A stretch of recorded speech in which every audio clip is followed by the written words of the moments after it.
I'm so in love with your cheese eyes. Cannot find the right words to express.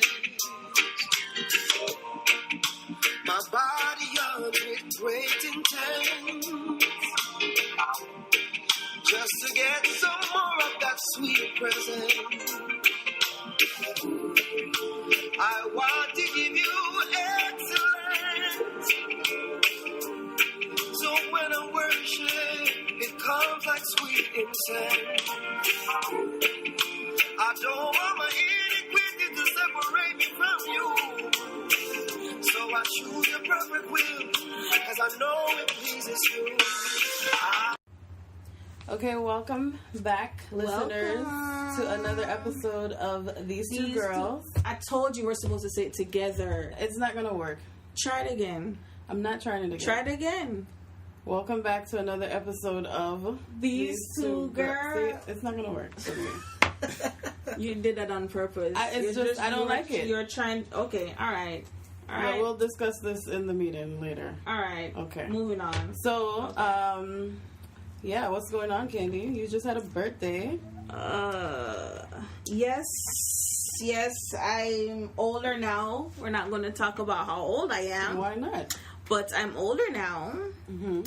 But, yeah, I had a birthday party. Yes. You were there. It was so much fun. It was lit. Oh, my God. Yeah. And, you know, we had, someone showed up in a FUBU jersey. Yo, where? That was funny. That was actually pretty cool. That's what you call. Oh yeah, so guys, it was a throwback party, for the 99 into the 2000s, and so everybody, you know, they're supposed to wear throwback clothes, and it was kind of cool, you know. But I feel like most of the stuff was more 90s than 99 to the 2000. It wasn't quite.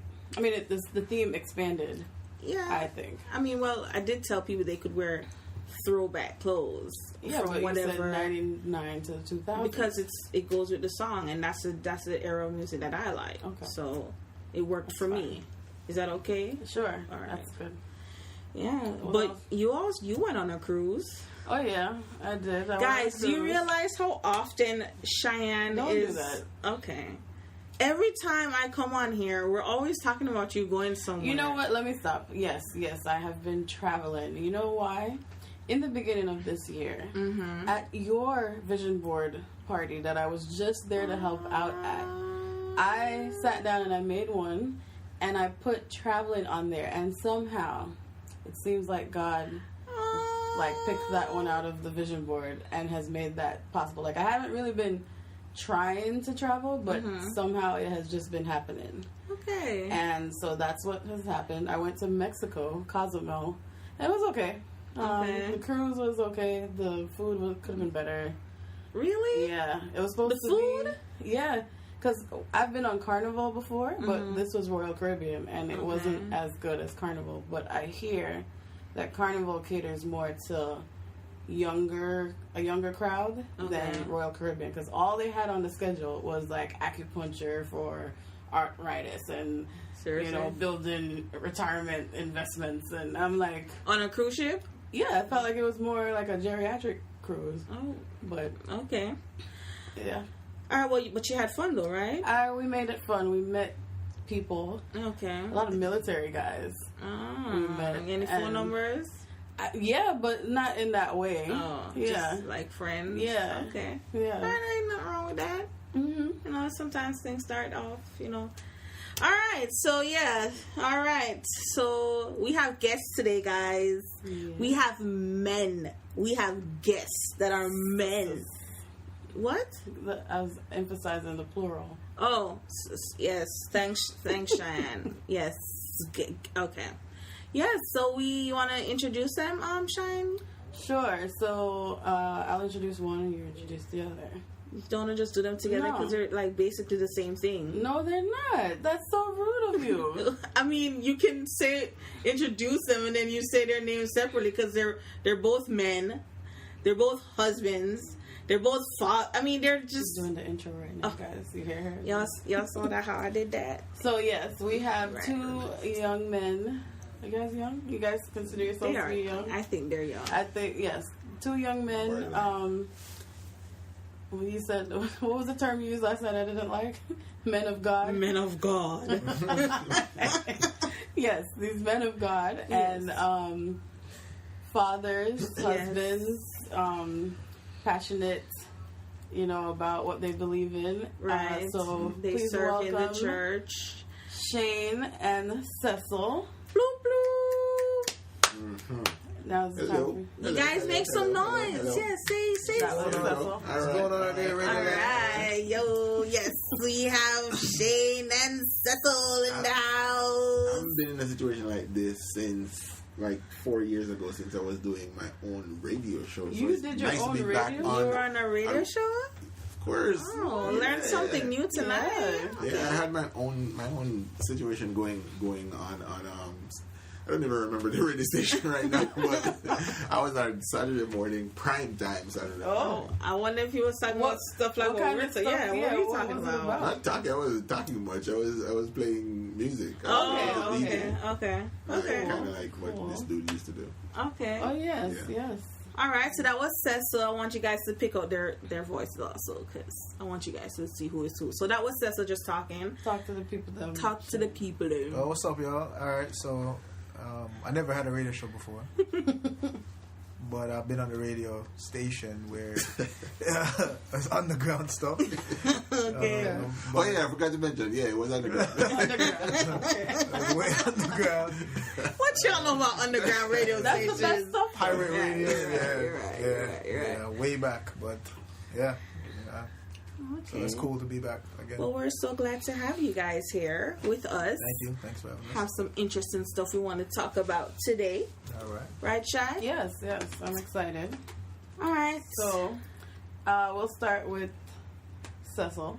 Yeah. And you can just give us a quick background, of yourself and how you've gotten to where you are, and specifically in your Christian lifestyle is what I'm...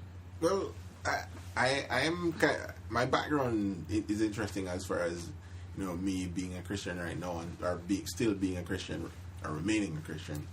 I grew up in Jamaica. I grew up in Clarendon, Rocky Point to be specific. Okay. Jamaica, boom, boom. What? Okay. Delete that. Okay. Sorry, continue. Let the man talk. Okay. I'm sorry. There's a chewing gum too, so it's not that. Anyways, yeah.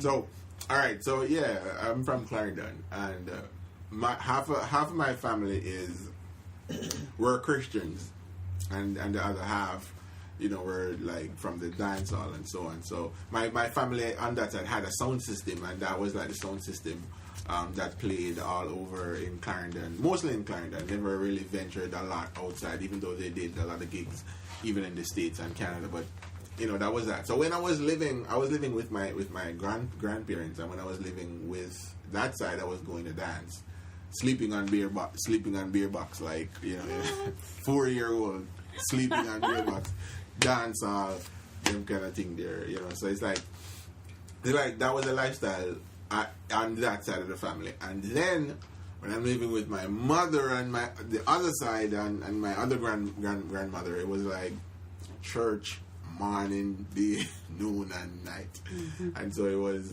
like that. It was like a half and half. I was being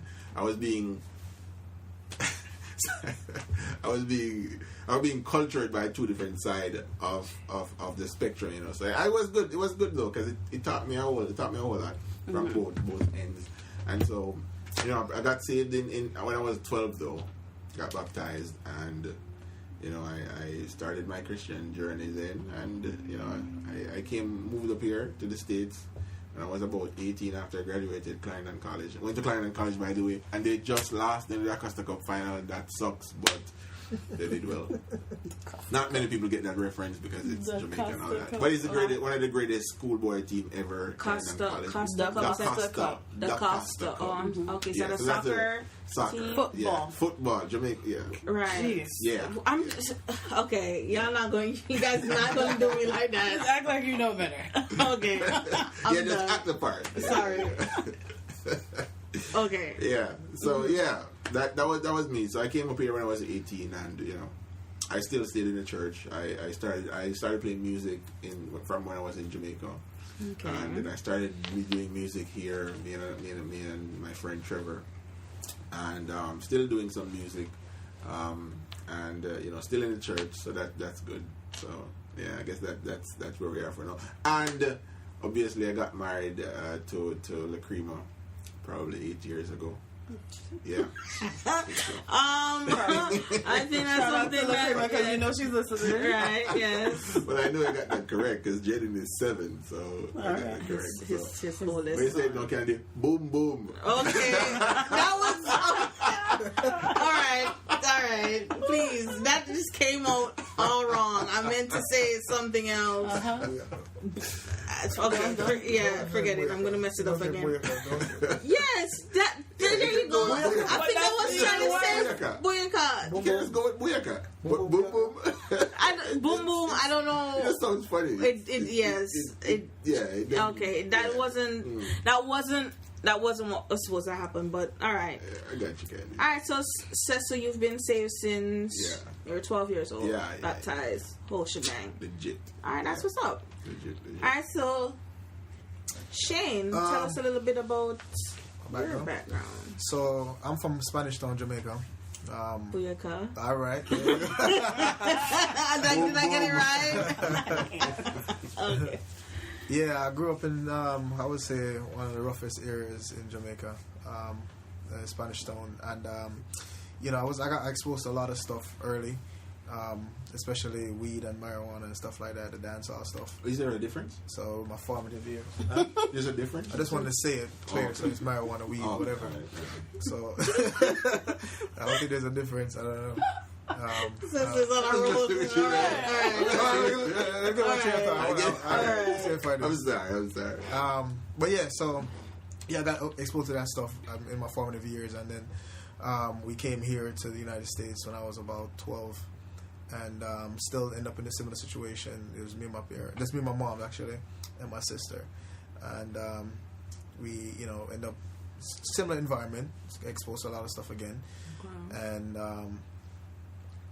I started DJing in the clubs and stuff when I was like, if I'm 15, 16, we had a little crew.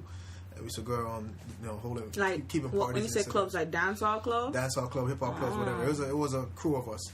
We was on the radio again with that underground stuff, and we used to do a lot of parties and all these things, promote parties and stuff. So I was into the club, into the mix, into deep in the underground stuff. And then one day it just felt like I don't want to do this anymore.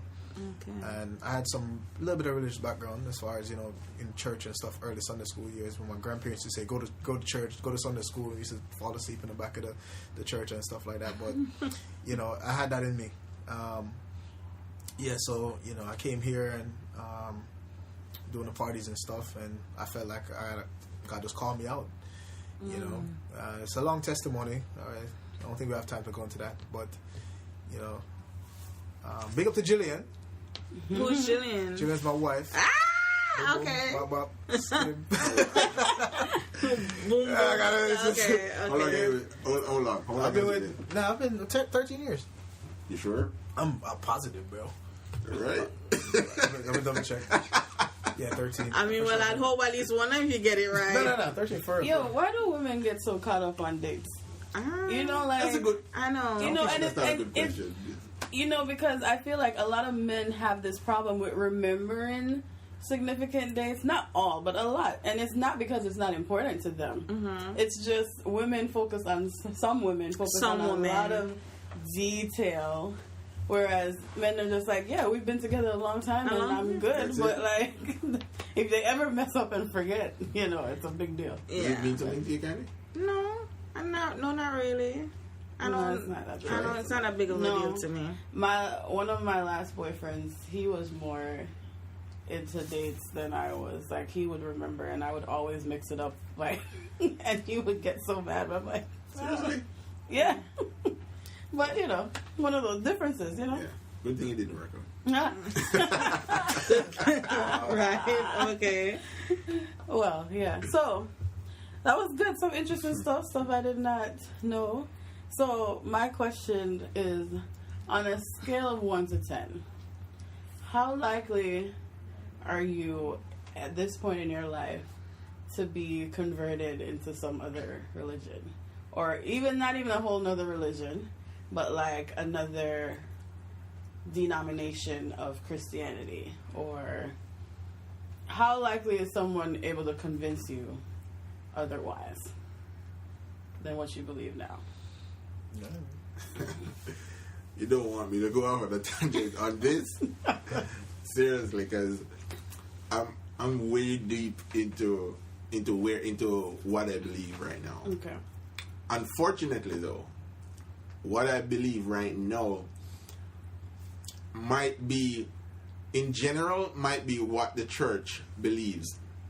But when you go into the details of how we should behave as the church, I completely differ from how the church is behaving right now, because some of the things that we're being taught in church, and some of the things that we grew up listening to and hearing the preachers preach and the Sunday school teacher teach, has been completely false and completely non-gospel, and way off what Jesus was and what he did and what he wants us to represent and how he wants us to represent him in this time. So no, I can't be moved from my belief in Christianity and in Jesus and where I am in that. But I would say that a lot of teaching that we've been getting from church is not correct. Mm-hmm.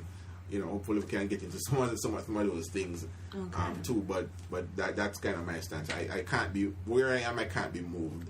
Got it. Yes. Zero chance. Okay. The reason being, I didn't really get saved in church. God revealed Himself to me in my bathroom, actually. So, for me, it's not like I was preached to. I wasn't preached to. But at the same time, with what's going on right now, there's a lot of stuff going on where a lot of people are being drawn into religion and drawn to these. I'm not going to say the term, but they're being drawn to this type of movement right now. Okay. Where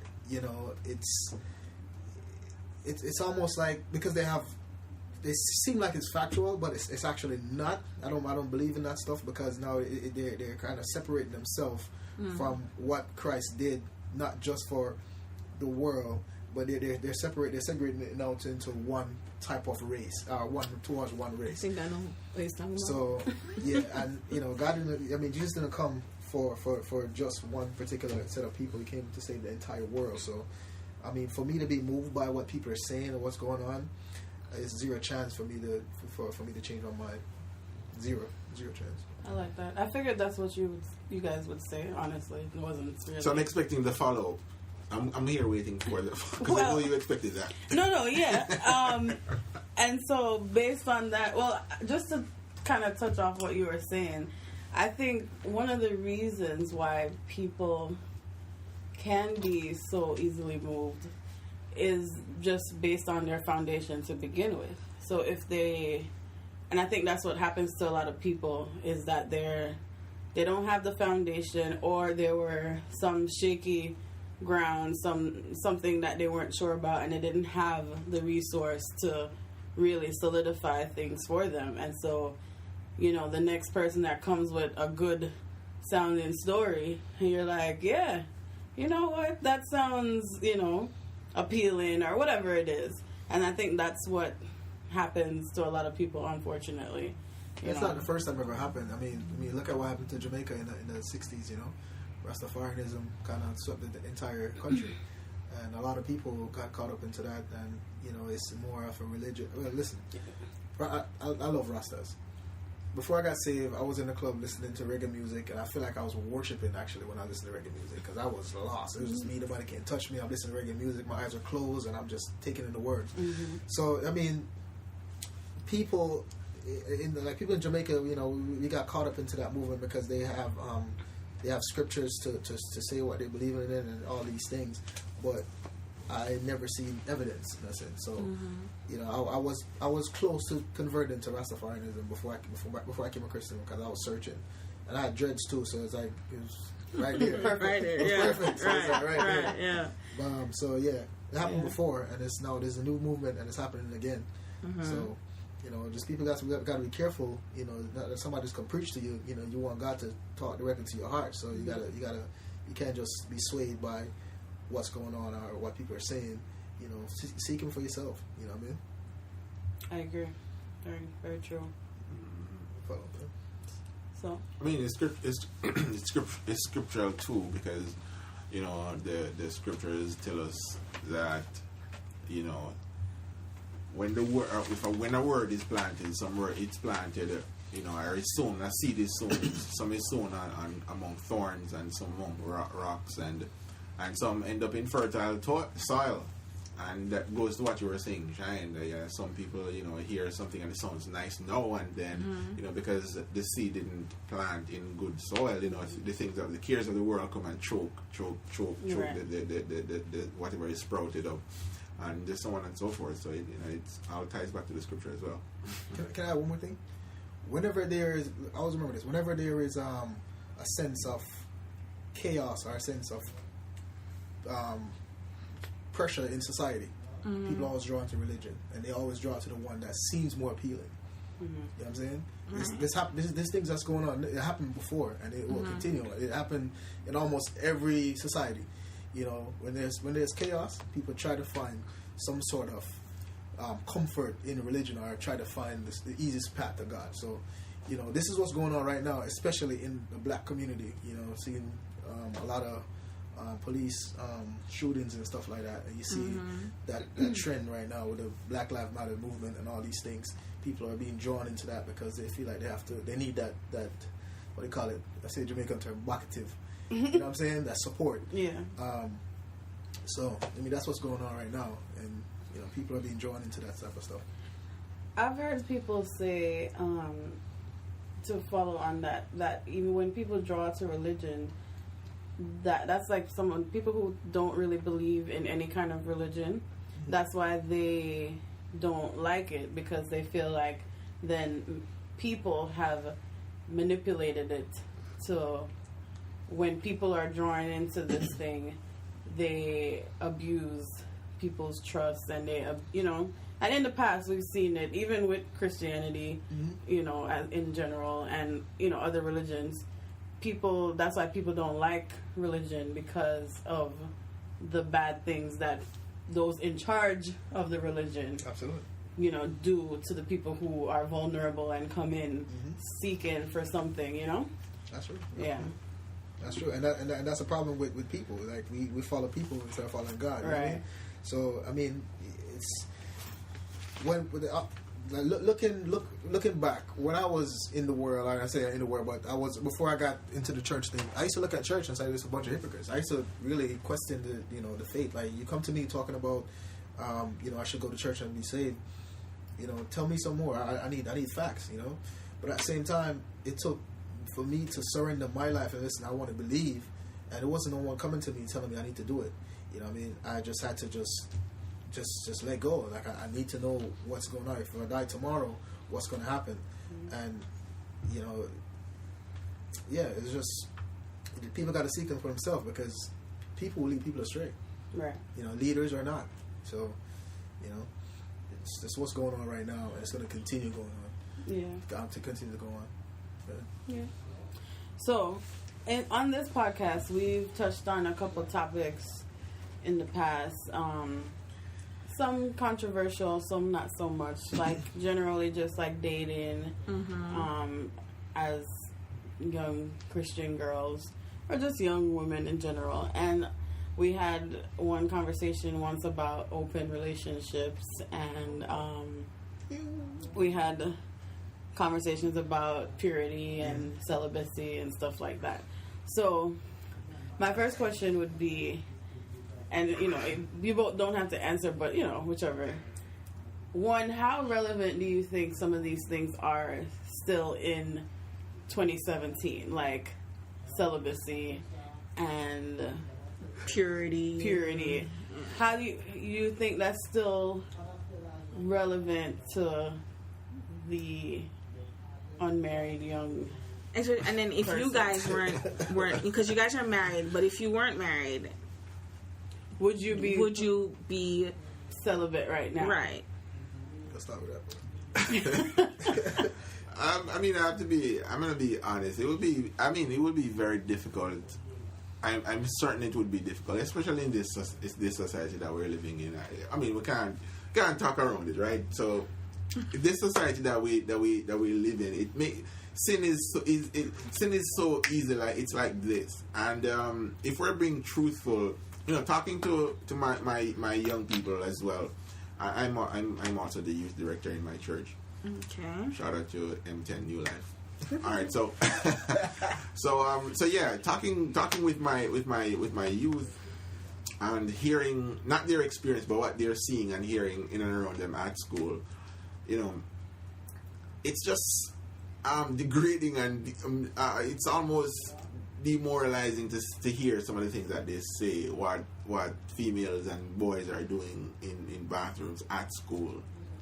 Threesome in bathrooms at school. In the bathroom at school. Yeah. Jeez. Freshmen. Oh God. High school freshmen and stuff like that. So it's like it would be really difficult to remain safe as a young person. Not safe. I'm sorry, because you could still commit sin and still remain safe. Peradventure you repent afterwards. So that's my stance, man. It will be very difficult. I'm not saying I could. It will be very difficult, and it's tough to say. I'm not saying it's not relevant because that's a standard, and if I'm setting a standard, if I have a girl child right now, that's a standard I would set for her.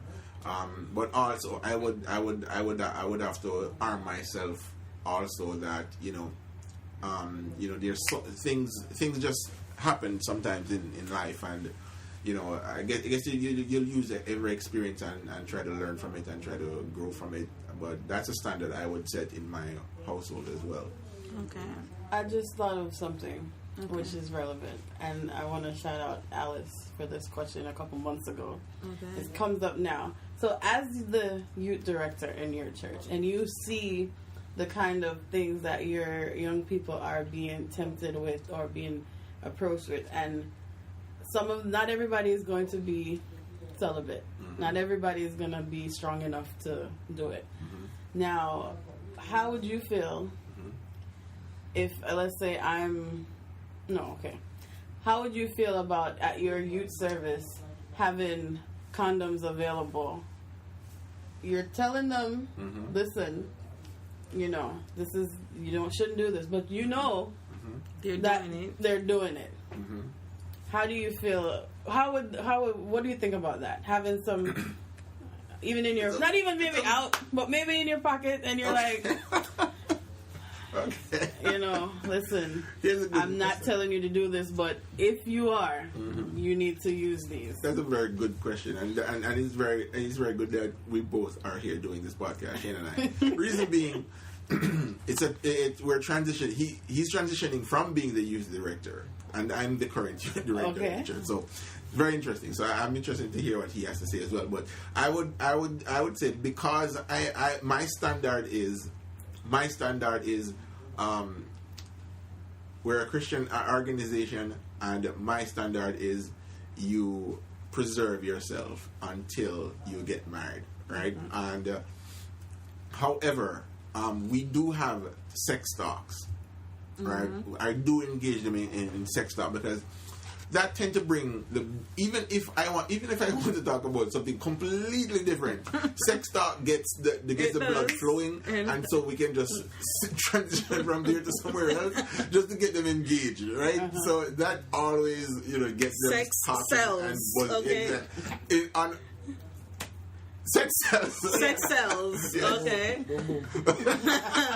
All right, okay, Shane. What do you think? Would you have some condoms? Oh, by the way, I think that's something that their parents should decide on as well, not the youth director. Yes. Yeah, I think that's a parent thing. That is a good answer. Yeah. As far as saving yourself before you get married, I look at people like Russell Wilson and what's her name? Ciara. And then the other one, Megan Good, and the pastor dude, Devon Franklin. These are people that, I mean, I'm sure they got exposed to a lot of stuff. Tim Tebow is still waiting in line. Tim Tebow, you know what I'm saying? All these celebrities, right? So, and Pray for you, bro. They're exposed. There's more. There's another one. So it's like, she's on Insecure. Huh? Who's that? There's another one. Yvonne Orji. Yvonne Orji. Yes, okay. There's a lot of them. Yes, she's also a virgin. So you look at it like, okay, so I mean, they're exposed to the celebrity status, Hollywood, and all these things, right? And they're much older than some of the teens, or some of the young adults, 21, 22. So with that said, I do think it's possible. It just depends on the mindset, right? I think where your mindset is at, where you want to go, what you want to do in your marriage, or how you want to set your status. Matter of fact, there was this little girl. I don't remember her name, and I'm not going to call her name if it does come to mind. But I did a Sweet 16 party, and I did a graduation party. I'm DJing at a party, and the amount of things that the friends and family said about her, just her focus, her mindset, right? And she asked me to play a certain type of music, and it was just straight spiritual worship music. I couldn't even play some of the stuff that they play in the Caribbean church. Like, they don't want that. And this is her choice. This is her decision, not her parents. Right? And I don't even know if her parents are saved, but she's saved. And there's a lot of people that respect and adore this girl. And I'm looking at she just graduated 2000 this year actually. So 2017 June, whatever. And she was just focused. She just had a mindset like, listen, I'm gonna follow God all the way, and no dude's gonna come, or no guy's gonna come and determine or shake me up or whatever. And she was just focused. So, and I'm looking at that girl as a teenager, and her friends are all the same, similar mindset as well, right? So it is possible for teenagers and for young adults because of the celebrities, Russell Wilson and all these things. And I think it's possible, but it is hard. It is. It is going to be hard. Yeah. It's going to be difficult, but that's the challenge before you get married. Right? How much can you hold out? How much can you hold out? Well, one of the things that people talk about is that back in the Bible days, they were getting married at as soon as the girl had her 16. period. Right. So so they didn't have to deal with the weight and the urges that we are doing because of now how society is. You don't get married at 13. Well, this culture is different from the eastern side of things. Like, so in India and all these other countries, they have to, the girls have to be pure before they get married. Even before they even well, they have to be pure, and I don't know how they figure that out, but they have to be pure before they get married, because they're married not just to the person but to the family, right? And that's very important, because when the family, both families come together, you're talking about building wealth and all these things. So it has to be done. In our culture, America, it's totally different, man. We have lowered the standards a lot, right? And you see the chaos that happened from that. So it's give and take. You go to India, celibacy is highly regarded. Over here, it's not even purity. Yeah, purity. Yeah, purity actually. It's highly regarded. And over here, it's like, you say you're a virgin. Like, what? You're a virgin? Yeah, I was having a conversation with was at an event, and some guys were there, and they, were saying, the question was, would you prefer to have a girl, that's a virgin? And some of them said no, like they want her to already be sexually active. Seasoned. Yeah, experience. He wants her to have experience, and I'm sitting there like, oh, really? That's what it is now? Because I didn't think that's what guys were thinking, but when they got into the details, they said, they don't really want a virgin. Was that in terms of marriage or just dating? We were talking about marriage. Okay. Yeah. Yeah. That's interesting. Yeah. Well, I mean, I know where it's. I mean, I know where that's coming from, and it's obviously it's the experience of it all. And I mean, the more you listen to what is driving the culture that Shane just mentioned just now, it's the music, and the music is telling young girls how to behave, either when they're dancing or in bed, right? Like literally. Detailed, very detailed on how you should be having sex with your man in bed. Well, not in bed, anywhere else but the bed, right? You know what I mean? So it's kind of like that. Where so culturally now, you know, being a virgin is frowned upon, or like they're weird, right? You know, and then you know, being sexually active is like. So I have a question, because this is I don't know, I think Shine and I spoke about it briefly before, but say that you guys were single, does body count matter to you? Body count? No. Oh, okay. What that means? I got it. But for those who don't understand, for those that don't understand, number of sex partners prior to the person you're with now. You gonna answer it? Of course. No, I'm saying you're gonna go first. Does body count matter to you? For the woman? Or for me? For you, if if you were dating and the woman comes and tells you she has X number of sex partners previously. Because that was a question. To be honest with you, I'm gonna be honest. I was actually looking for a virgin. Okay. There's nothing wrong with that. Seriously, I was like, why are you? I want a virgin. Why? Guys, if only you could see Shane and Shine's facial expressions right now. I'm trying to. I don't know why their face looks like that right now. I don't know why you're not catching on right now. Listen, because look, we're. Sorry. Can't hear that. I get it, but I don't see the big. The big deal? The big deal. All right, I don't know. That's a big deal. Keep going, bro. There's no deal, right? No. Yeah, so, and that's what I got. So, okay. So, you know, props to me. Props to you, right? God. See, I thought that was going to go the other way. I didn't. I was like, wait, you're about to put the business all the way out there. No. Oh, okay. No, so I circled back around. Okay. Yeah, good. So you're circling to answering my question. Does body count matter to you?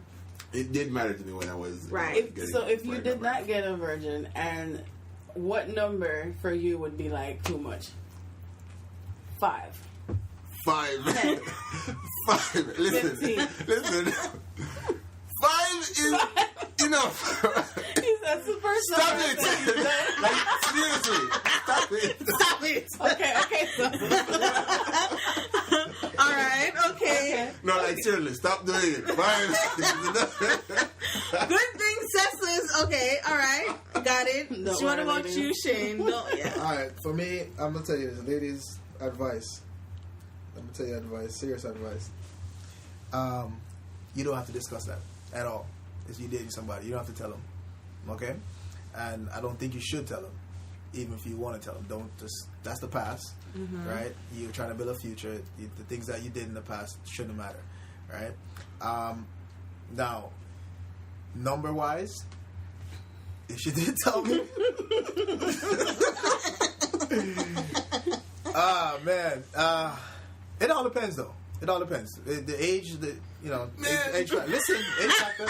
I mean, if she like, you know, I've dated a woman where, you know, they had a child, 2 kids, right? And you know, I tried it, you know, and I didn't ask for the background, but I don't know. That's kind of difficult. It's kind of difficult. It depends on everything.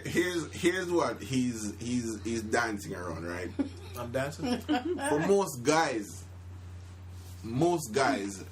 if they're aware of that, mm-hmm. it'll be a turn off. Why? Because guys want to think, or most guys want to think that, you know, what they're getting into is not something that has been, so, you know.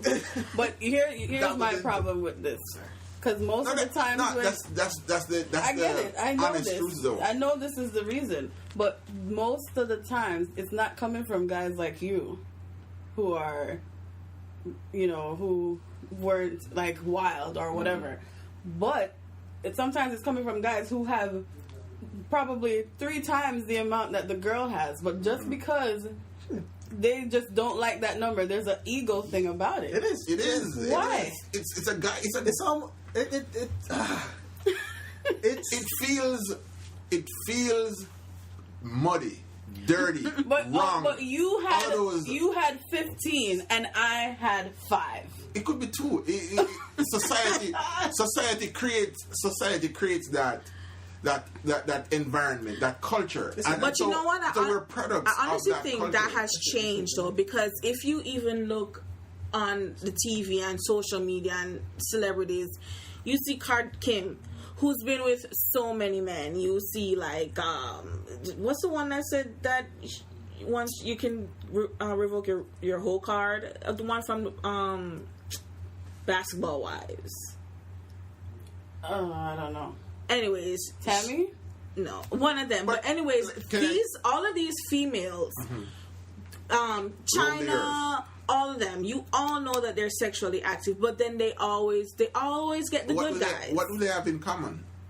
They're all celebrities, and celebrities are going to mingle amongst themselves But here you have these handsome young men. I don't know if they're also just as wild as but they're into the girls just as well. So I think it gives a message to females that, listen, you can have a body count of 10, 15, whatever. You still... Celebrity creates that culture, though. And if you're saying no, that it translates to younger girls, I think so.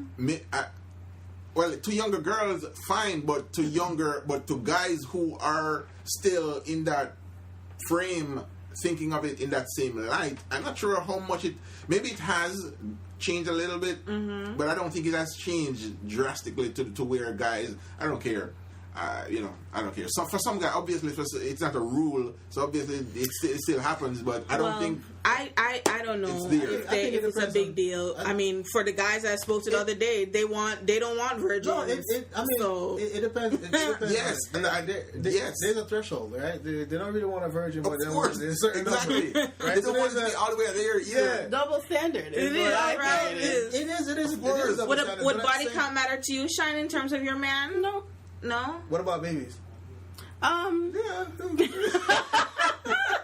That matters to us too. So. Because that's something you literally have to deal with. If there are babies, then they're an actual aspect of the relationship. Okay, so check this out, right? Okay, so body count doesn't matter to Cheyenne, matters to you guys. So here's another thing. So now you have this man and this woman. They've slept with, so many amount of partners, whatever. Would it ever play in the back of your mind? See, now you're with this girl, now you're with this guy, that they're so experienced. They've had so many partners. How can I match up to what they've been? See, now you're going into your own insecurity. No, I'm asking. That's my question. I'm asking. Would that play in your mind? I think it would be like what Cheyenne said, an insecurity on the guy's part or the girl female's part whenever you come together, because I guess if it can't be an open relationship where I can say to you that, hey, you say open relationship. No, not open in that sense. Okay. Like open as in I'm being honest with you. Yeah. You know what I mean? So if I can't say to you, hey, listen, that's not pleasing me, man. Let's change up some stuff. Let's do some stuff differently. And you can say the same to me, and I'm not, feeling I can't do this. If that can happen, I think that it can work. Like it can work, but insecurities will spoil. Yeah, because if it's not about sex, then it means you're insecure about something else. It'll be like, even if the person was a virgin, they maybe were in long-term relationships before, you're going to feel like, oh, I'm not living up to this person, what they used to do, and even not sexually, It could be anything. Right. Yeah. I like Shane's original answer about that it doesn't need to be disclosed. I think sometimes you ask questions that you really don't want to know the answer to, and then you get upset when you get the answers. You know what I don't think I've ever asked that question because I don't want to know. That's I don't smart. That's a very smart. Exactly. Smart I don't thing. think I want to know. Yeah, you shouldn't ask questions you don't want to know the answer to. All right. So, well, what's next? What did you have? Okay, so another thing I want to get into is things that we don't talk about at church. I think that there are certain topics, hot topics I would call them, that the church avoids. And I don't know, I think maybe sometimes things like that may drive people away because they feel that the church is not being real. We're not being open about things that are going on, you know, things like sexual identity,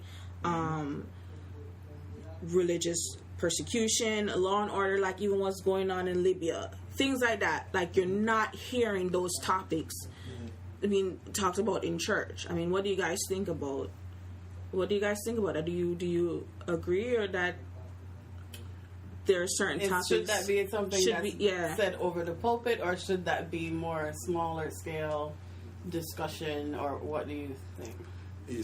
You're specifically talking about what's happening like current events anyway, like even what happens in, like I mentioned it in a previous episode, what happened in Charlottesville. I remember it happened this Saturday, and you know, it was a big thing. It's all on the news and everything. And then I remember that, you know, Sunday morning came and it never happened. It never happened. Nobody spoke about it. You know, things like that. But things like that mean a lot to me. Like, I want to hear that we are aware of what's going on in the world, and you know, and it affects us. But we're not talking about things like that. I mean, some churches address it. The shooting that took place with the officers and stuff like that.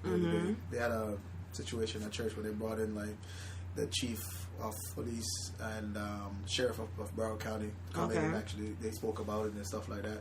But there are certain things that they don't address. You're right.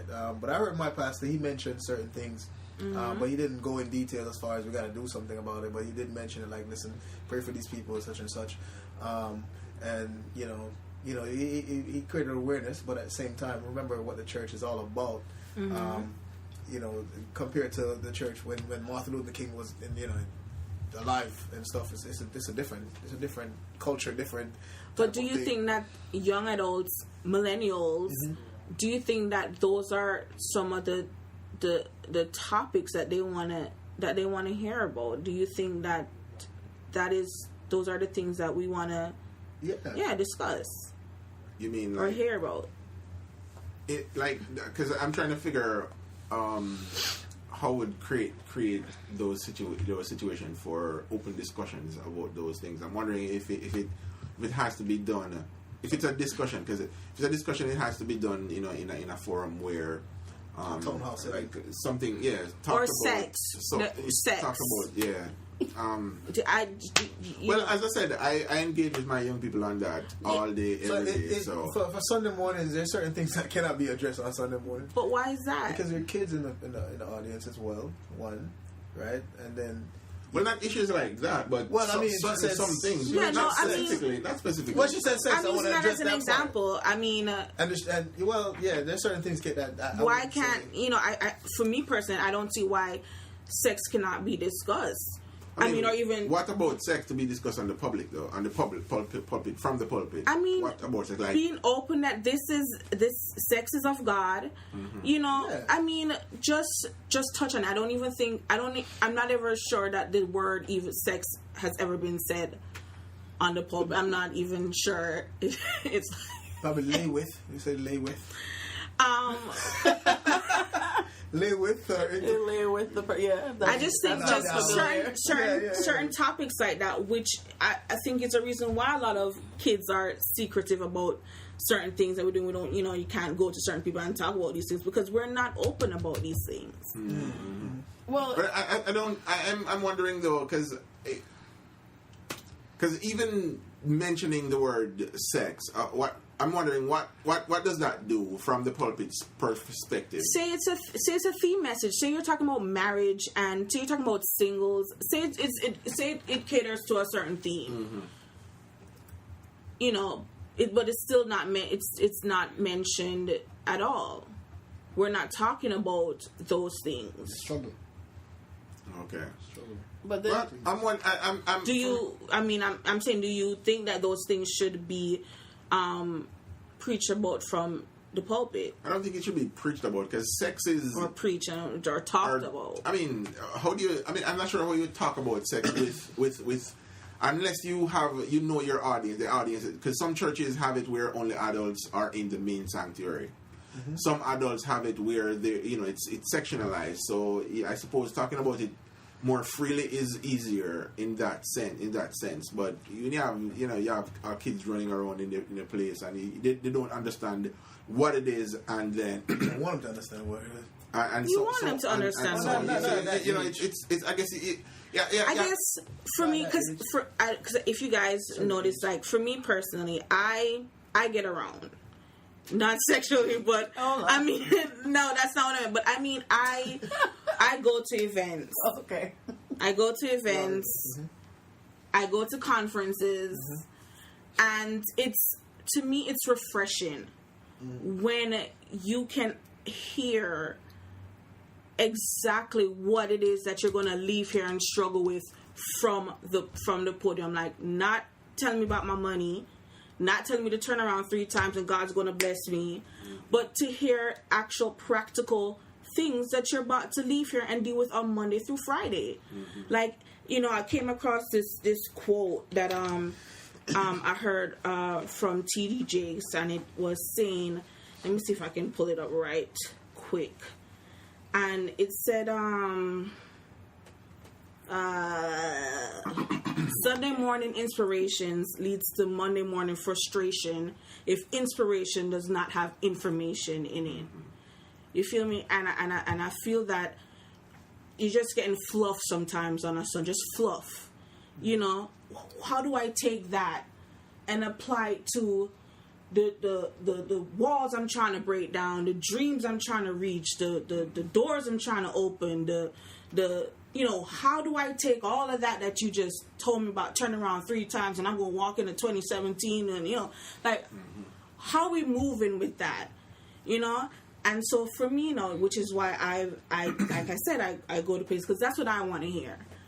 I want to hear that husband up there and he probably says, listen, service is, I'm not going to be up here long because my wife is right here. I'm trying to get home. And, being real.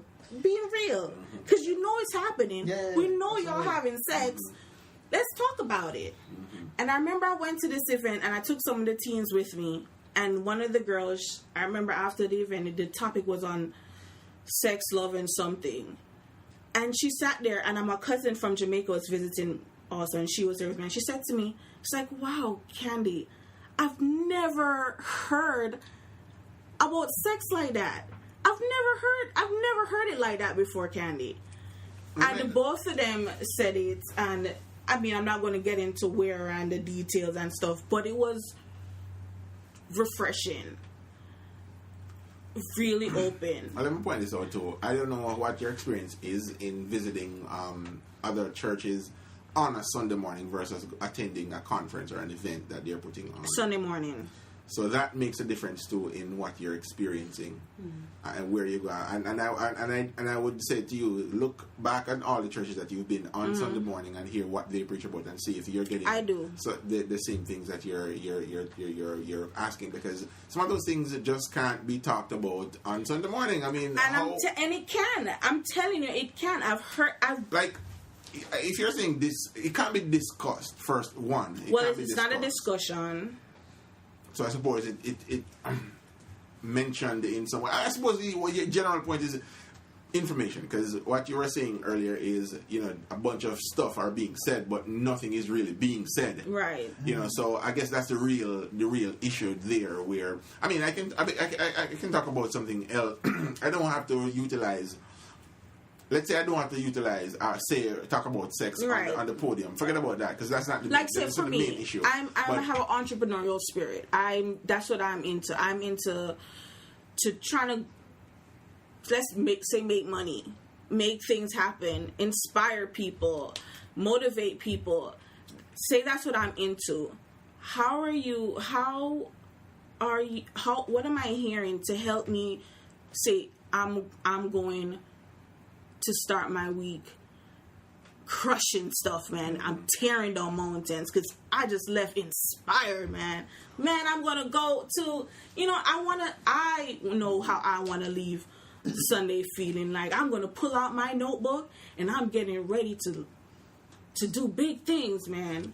Well, that's one of the things I was touching on earlier, where the church is continuing on its course from 2,000 years ago, where not true untruth is being fed to persons in leadership position, and so it is carried on. And so a lot of preachers that you hear preach now say, when I was at my old church, my pastor used to say this, and so the untruth is sailing it's sailing throughout the church, and it's like, and so I'm pausing now, and you've heard I've spoken to you about some of these things that I'm looking at, and church should do that.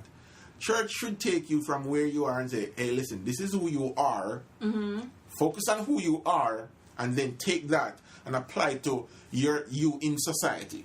When you apply who you really are as a Christian, when you apply that to society, then your world is going to turn upside down. Your world is going to change, because you injecting, the real you being injected in this world is going to make that entrepreneurial spirit in you come alive. And it applies across the board. So it's whatever you are into, because God is so specific in creating you, and then whatever you desire, because the word says it.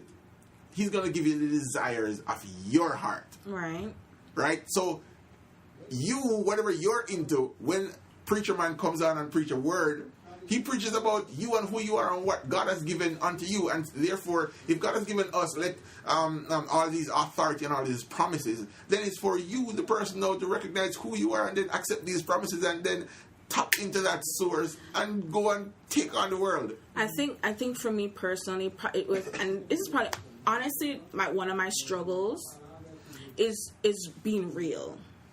I think that has been one of my things that I've been just battling with church. It's just being real. Being real, and I think that we miss that. We miss that. And I think this is one of the reasons why I really like this podcast too, is because we're not out here saying that we're perfect. Check us out in our suits and our hats and our bow ties and our whatever and our heels and whatever it is that church people like to clothe themselves in and hide behind. That is not, I'm not here for that at all. At all. So that's one of my things. So when I hear a preacher, you're just preaching from the Bible. Now I get the Bible is what a lot of what we know is based on. But if someone that knows nothing about the Bible and you're here preaching from the Bible, you're just preaching from a phone book to someone that doesn't know anything about the Bible. You're just talking from a book that I know nothing about. Where do you connect your life to it? Where's, all of that? You're just telling us stories from way back when.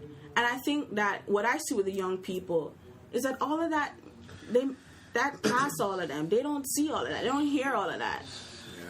Yeah.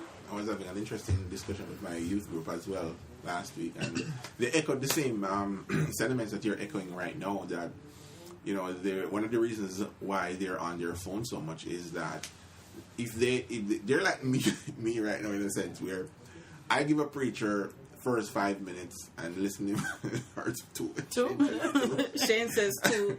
And it started. I have a tier of falling or breaking or decoupling, and I'm not gonna give away the tiers right now, but I have a few tiers, and if they hit those tiers, I'm like out.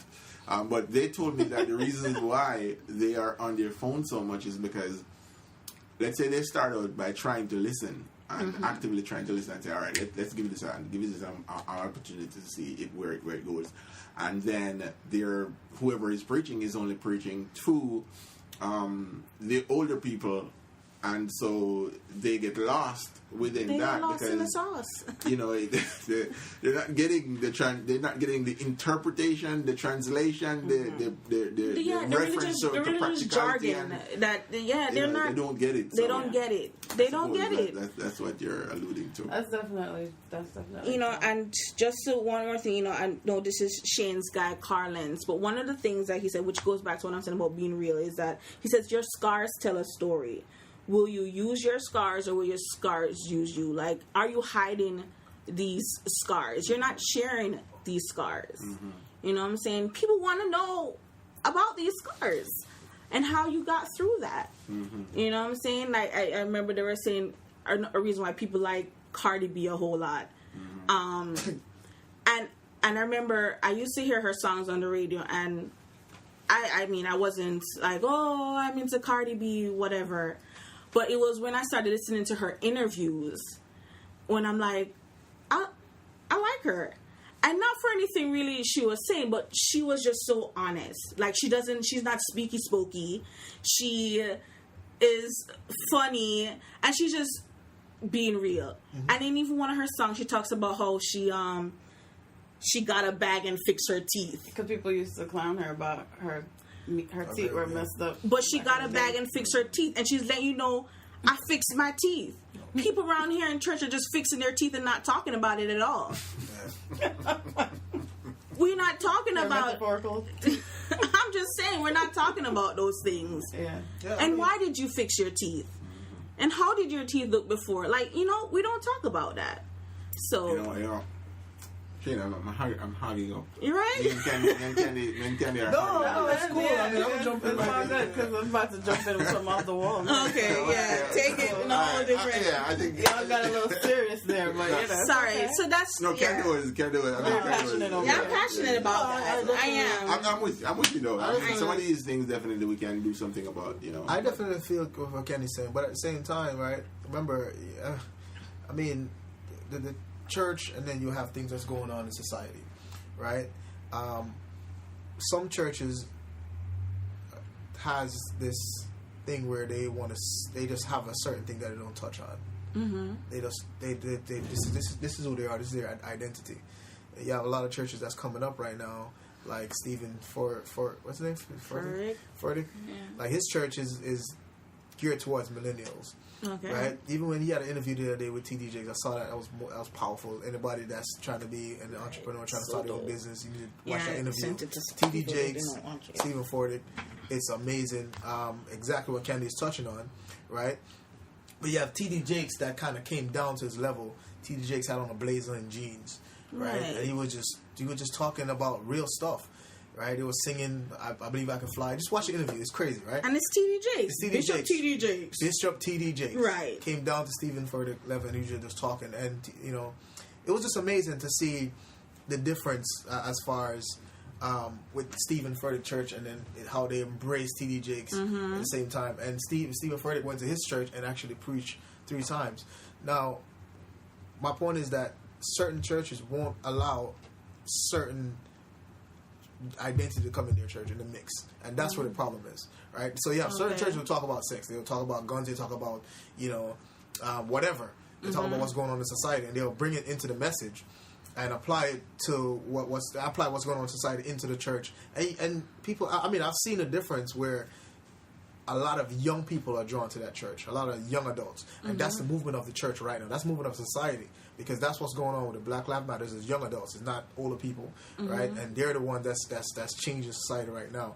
And if the church, the churches that's still stuck in the 80s or whatever, they're going to be left behind if they don't gravitate to what's going on in society, but at the same time keep something sacred, keep an identity, not just to preach what's going on in society, but also remember it's a church, right? It's a place for the sick, it's a place for people to come and get help. Right. But at the same time, you just have to you can't just talk about anything what's going on in society, because it's almost gonna be like you're at a rally or something like that. You know what I'm saying? So you want to keep certain identity in a sense, because you don't want to go on a long time. Just looking. Shy, it doesn't bother Shy. You can cut out some. Sorry. So, okay, that was very. Sorry, guys. Sorry for getting so intense, y'all. No, y'all tell good. that this is Wow. dear to my heart. Wow. See, No apologies. Okay. Man. I will rise. All right. Hey listeners, I hope you're enjoying this episode as much as we enjoyed recording it. Don't worry, there is part 2 to the conversation coming to you sooner than you think. Thanks for listening.